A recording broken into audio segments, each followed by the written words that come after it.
بسم اللہ الرحمن الرحیم۔ آج کا ہمارا ٹاپک ہے پاکستان میں تیسرا مارشل لا 5 جولائی 1977۔ اس کا پس منظر دیکھتے ہیں کہ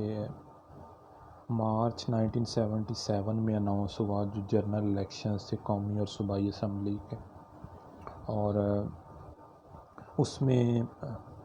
پاکستان نیشنل الائنس ایک محاذ بنا جس کے تحت جو تمام مذہبی جماعتیں، جو 9 جماعتیں تھیں، وہ اکٹھی ہو گئی اور انہوں نے اس اتحاد کو نظام مصطفیٰ اتحاد کا نام دیا،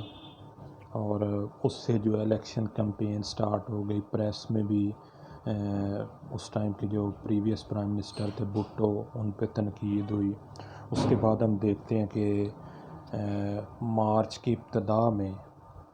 الیکشن ہو گئے، تو الیکشن کے جو نتائج ہمارے سامنے آئے اس میں پاکستان پیپلز پارٹی کو واضح اکثریت ملی، اور پاکستان نیشنل الائنس جو ہے انہوں نے اس کو کہا کہ اس الیکشن میں بڑی ریگنگ ہوئی ہے اور ہم اس کو نہیں مانتے، لہٰذا اس کے بعد جو چند دنوں کے بعد صوبائی الیکشنز تھے ان کا انہوں نے بائیکاٹ کر دیا۔ بہرحال گورنمنٹ نے وہ بھی کروائے، اور اس کے بعد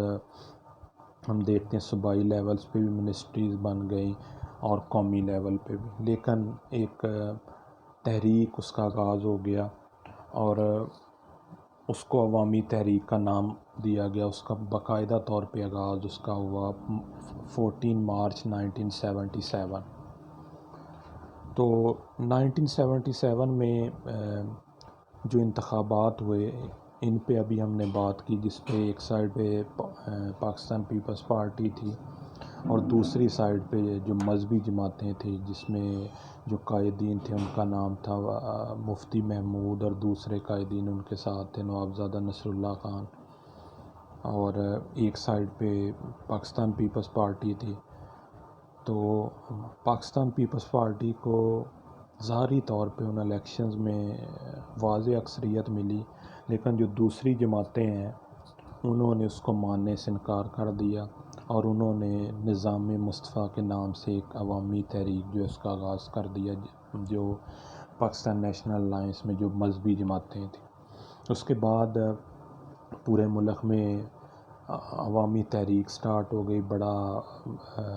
احتجاج شروع ہو گئے۔ تو ایسی صورتحال میں معاملات جو ہیں دن بدن وہ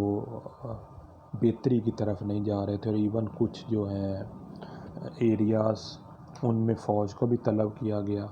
تو اس حوالے سے بہرحال ایک اس سے پہلے جمہوری سیٹ اپ تھا ہمارے پاس، 73 کا آئین بھی موجود تھا، تو اس طرح کے معاملات کا ہونا مناسب تو نہیں، اور پاکستان ایک جمہوری سیٹ اپ کی طرف جا رہا تھا، تو میں سمجھتا ہوں اس کو چلنا چاہیے، لیکن حالات کچھ اس طرح کے ہوئے اور پیدا کیے گئے جن کے بعد ہم دیکھتے ہیں کہ تاکہ ایک پراپر جسٹیفیکیشن بنائی جا سکے کہ جی اس ٹائم جس چیز کی ضرورت ہے وہ یہی ہے کہ مارشل لا، اور پاکستان نے جو ایسی صورتحال میں تیسرا مارشل لا ایکسپیرینس کیا، یعنی بننے سے تقریباً 30 سال تک پاکستان میں 3 مارشل لا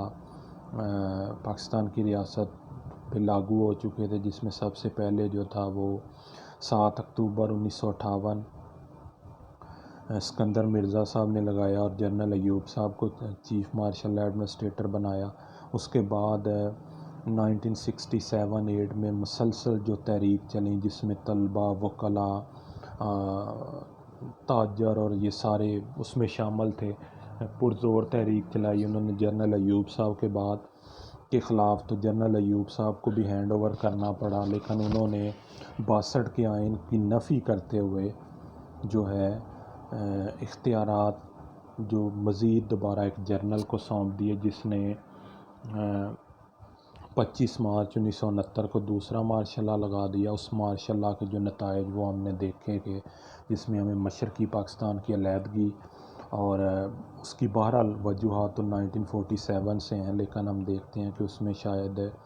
کوئی اچھی ڈائلاگ وغیرہ پہ کنسنسس نہیں ہو سکا، ادروائز ممکن ہے حالات مزید بہتر ہوتے، اور اس کے بعد دوبارہ 71 کا آئین کنسنسس ڈاکومنٹس ہمارے پاس آیا، لیکن وہ بھی ہم دیکھتے ہیں کہ 5 جولائی 1977 کو پاکستان میں تیسرا مارشل لا لگا دیا گیا۔ اب اس سے جو نیکسٹ ہمارے ٹاپک ہوں گے ان میں ہم جنرل ضیاء الحق صاحب کے بارے میں، ان کا جو دور حکومت ہے اس میں کیا کیا پالیسیز، کیا کیا وعدے کیے گئے اور کس حد تک وہ ان کو امپلیمنٹ کیا، اس پہ ڈسکس کریں۔